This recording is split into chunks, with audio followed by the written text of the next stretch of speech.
आज हम लोग हिंदी पढ़ेंगे जो है एक ब्रीच की हत्या। क्या पढ़ेंगे? एक ब्रीच की हत्या। इनके लेखक हैं कुंवर नारायण। कौन है लेखक? कुंवर नारायण। इनका जन्म जो है 19 सितंबर 1927 ईस्वी को हुआ था लखनऊ के उत्तर प्रदेश में। कहाँ हुआ था? लखनऊ के उत्तर प्रदेश में 1927 में हुआ था सर। अब ये पोएम थोड़ा देखिए क्या कहता है। कहता है अब की घर लौटा तो देखा वह नहीं था, अब की घर लौटा तो देखा वह घर नहीं था, वही बूढ़ा चौकीदार ब्रीच जो हमेशा मिलता था घर के दरवाजे पे तैनात। इसका अर्थ होता है सर कि लेखक के घर के दरवाजे के पास एक ब्रीच था। कैसा ब्रीच था? मतलब बूढ़ा ब्रीच था। उसी चीज को जो है कि हमेशा तैनात देखता था अपने दरवाजे पे। चौकीदार क्या करता है? हमेशा किसी के पास गार्डिंग करते रहता है, देखते रहता है। उसी प्रकार से चौकीदार के रूप में जो है वो ब्रीच को देखता था। आगे कहता है सर कि पुराने चमड़े का बना उसका शरीर, पुराने चमड़े का बना उसका शरीर, वही शख्स जान झुरीदार खुरदरा, तना मैला कुचैला, राइफल सी एक सूखी डाल, एक पगड़ी फूलीदार, पाँव में फटा पुराना जूता, चरमराता लेकिन अखड़ बलबूता। मतलब कहता है सर कि उसमें फल लगता, फूल लगता और उन्होंने खड़ा रहता अखड़ अपने बलबूता।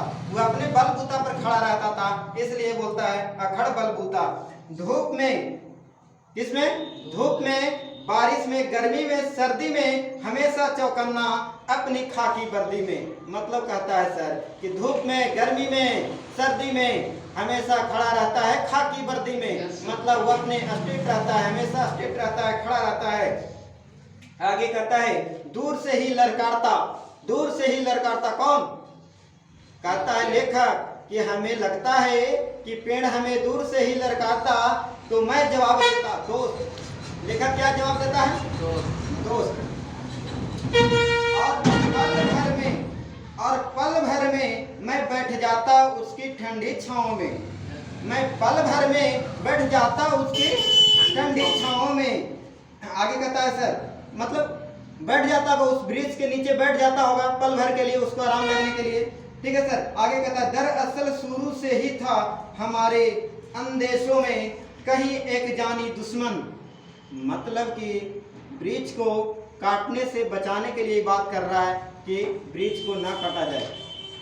अब सर जो भी अभी तक पढ़े उससे प्रश्न बहुत कम ही बनता है, लेकिन अब जो हम पढ़ेंगे उससे प्रश्न जो है यहीं से बनता है। देखिए पहला क्या कहता है कि घर को बचाना है लुटेरों से, कि घर को बचाना है लुटेरों से, शहर को बचाना है नादिरों से, शहर को बचाना है नादिरों से, और देश को बचाना है देश के दुश्मनों से, देश को बचाना है देश के दुश्मनों से। इसका अर्थ होता है सर कि घर को बचाना है चोरों से और शहर को बचाना है नादिरों के मतलब होता है पियक्कड़ों से बचाना है शहर को, और देश को बचाना है देश के लुटेरों से। मतलब हमारे देश के नेताओं से बचाना है। आज के हमारे देश के नेता जितने भी बन रहे हैं वो टैक्स पर टैक्स, जीएसटी तो ईएसटी, मतलब इतना टैक्स जोड़ते जाएंगे कि आपको पेशाब कर रहे हैं वहां से भी टैक्स वसूल लेंगे। कि स्वच्छता अभियान चल रहा है, इसमें आप पेशाब नहीं कर सकते, इधर आप थूक रहे हैं तो उसको पर भी टैक्स, पुलिस आकर के आपको पकड़ लेगा कॉलर कि आप यहाँ थूक नहीं सकते हैं।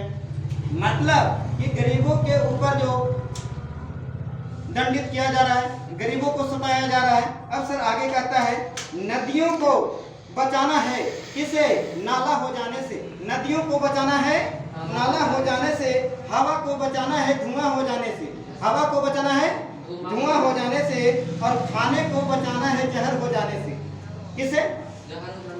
मतलब कहता है कि खाना को बचाना है जहर हो जाने से। तो इसका अर्थ थोड़ा समझ लीजिए कि नदियों को बोल रहा है कि नाला हो जाने से बचाना है। इसका मतलब है कि आप नदी का भराई करके आप घर बना दे रहे हैं, जिससे जो है कि पटवन करने के लिए या जो हमारे पेड़ पौधे को जो जल मिल रहा है वो जल नहीं मिलेगा तो एक दिन खत्म हो जाएगी। हवा को बचाना है धुआं हो जाने से, मतलब कि जो भी गाड़ी ट्रक चल रहा है, जो भी हम लोग धुआं उत्पन्न कर रहे हैं, तो अगर ऐसा पोल्यूटेड कर देंगे तो हमारे सांस लेने में दिक्कत होगा कल। इसलिए जो है कि लेखक साहब ने बोला है कि हवा को बचाना है धुआं हो जाने से। धुआं मत होने दीजिए, उसको हवा ही रहने दीजिए, स्वच्छ रहने दीजिए। अब कहता है कि खाना को बचाना है जहर हो जाने से, खाना को बचाना है जहर हो जाने से। इसका मतलब होता है सर कि जो भी हम लोगों को धान हो रहा है, गेहूं हो रहा है, टमाटर हो रहा है, बैगन हो रहा है, जो खाद से पैदा कर रहे हैं, और खाद से जब पैदा कर रहे हैं सर, तो खाद्य पदार्थ अब खाइएगा तो भोजन कैसा होगा? जहर होगा। और जहर से हम लोगों को क्या होगा? लाइफ जो है कि छोटा हो जाएगा। तो हम लोगों को कह रहा लेखक कि भोजन को बचाइए जहर हो जाने से, मतलब जैविक खेती कीजिए, जैविक जो है कि तरीके से आप लोग फसल को उगाइए और उस चीज को सेवन कीजिए, जहर से बचाइए। आगे कहता है सर जंगल को बचाना है मरुस्थल हो जाने से। जंगल को बचाना है मरुस्थल हो जाने से, मतलब सर मरुस्थल का मतलब आप लोग समझते ही होंगे कि मरुस्थल में सिर्फ बालू ही बालू रहता है। अगर सर जंगल को काट दिए, मरुस्थल हो गया, मान लीजिए कि पूरा जंगल को काट दिए, तो हम लोग जानते हैं, क्या जानते हैं कि पेड़ पौधे ही ऑक्सीजन छोड़ते हैं, जिससे हम लोग ऑक्सीजन ग्रहण करते हैं, O2, और हम लोग कार्बन डाइऑक्साइड छोड़ते हैं, CO2। जो CO2 पेड़ पौधे लेते हैं। तो बाबू अगर पेड़ को काट दिया जाएगा, मरुस्थल बना दिया जाएगा, तो क्या हम लोगों का जीवन संभव है? नहीं है। तो इसलिए लेखक बोलते हैं कि पेड़ों को मत हो जाने दो मरुस्थल। ठीक है, आगे कहते हैं कि मनुष्य को बचाना है जंगल हो जाने से। मनुष्य को बचाना है जंगल हो जाने से, मतलब कहता है बाबू आज की जो भी पीढ़ियां आ रहे हैं उसमें क्या हो रहे हैं कि अपने पिता को आदर नहीं करेंगे, माता को आदर नहीं करेंगे, गुरु को आदर नहीं करेंगे, रिस्पेक्ट भूलते जा रहे हैं। संस्कार क्या है, बड़ों के सामने कैसे रहना है, छोटों के सामने छोटों से कैसे प्यार से बात करना है, ये रिस्पेक्ट भूलते जा रहे हैं। उसके बारे में लिखा कहता है सर कि मनुष्य को जंगल होने से बचाइए। बात को समझें। तो आज सर हम लोग एक वृक्ष की हत्या के बारे में अच्छे ढंग से पढ़ लिए हैं, और बाकी कल जो है कि पढ़ेंगे अगला चैप्टर। और कल सर है बाल दिवस, कल है बाल दिवस। तो आप लोग थोड़ा तैयारी से आइएगा, और यहाँ टेस्ट लिया जाएगा, और टेस्ट के माध्यम से आप लोगों को प्रोत्साहित मेडल के द्वारा किया जाएगा। ठीक सर, आप